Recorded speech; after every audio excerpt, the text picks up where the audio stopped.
I'm Dr. Linda Gromko, and this is Transgender Medicine Made Simple. Today we're looking at a question of the week, and that question is, have you heard about DoxyPEP? DoxyPEP is kind of like a morning after treatment that prevents or at least reduces the spread of syphilis, chlamydia, and gonorrhea after a person has had an exposure. You've probably already heard about PrEP. Now, PrEP stands for Pre-Exposure Prophylaxis. This is a CDC-endorsed combination of meds that, when used properly, nearly eliminates the user's likelihood of contracting HIV.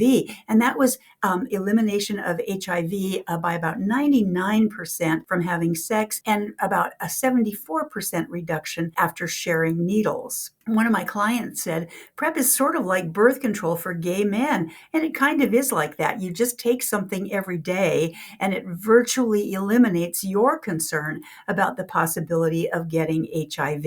There's several brands of PrEP. Two of them are an oral form, and one is an injectable form. So the oral forms are Truvada and Descovy. Now, Descovy has not been approved for use with assigned females at birth. We also have something newer called Apretude, and that's an injection that's taken every other month. It's important to have regular blood tests while you're using these medications, first of all, to assure that you are HIV negative, but also to ensure that your kidney function is normal. You have to use PrEP just as directed. No freelancing here, or this doesn't work.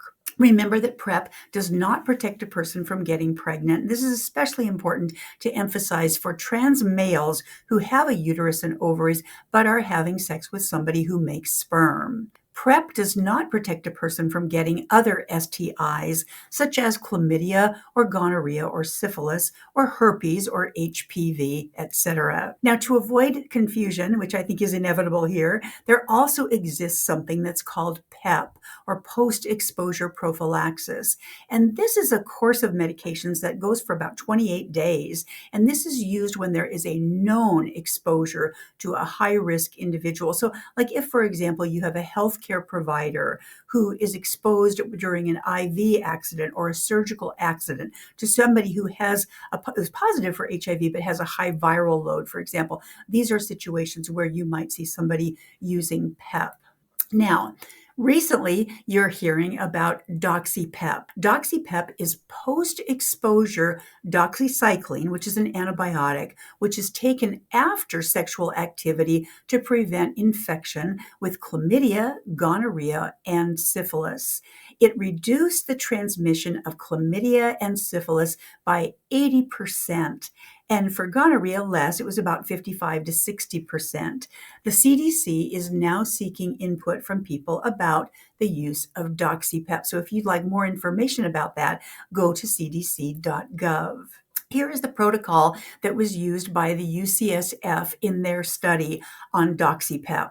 They used doxycycline, which is an antibiotic, 200 milligrams taken orally as soon as possible after an unprotected sexual exposure, but at least by 72 hours afterwards. The UCSF study included trans women, gay men, bisexual men, and other MSM, or men who had sex with men, and who also had had an STD or STI in the previous year. So this was a high-risk group of individuals, and lower-risk groups of people are now being studied. You know, it's so important when I hear or read about things that are used to prevent HIV and other STIs. And I'll tell you, it's personal, because when I was a medical student back in 1983, I was the medical student who admitted the first HIV patient to a Seattle hospital, and that was a young man with pneumocystis. And I remember personally calling the CDC for information about pentamidine dosing. So, I mean, those were really difficult times.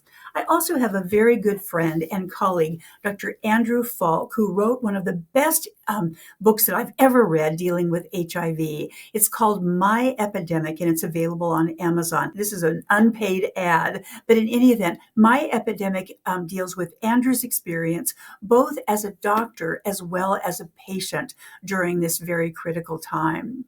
So in any event, if this information is helpful to you, please like this video and hopefully share it with somebody who also may need this information.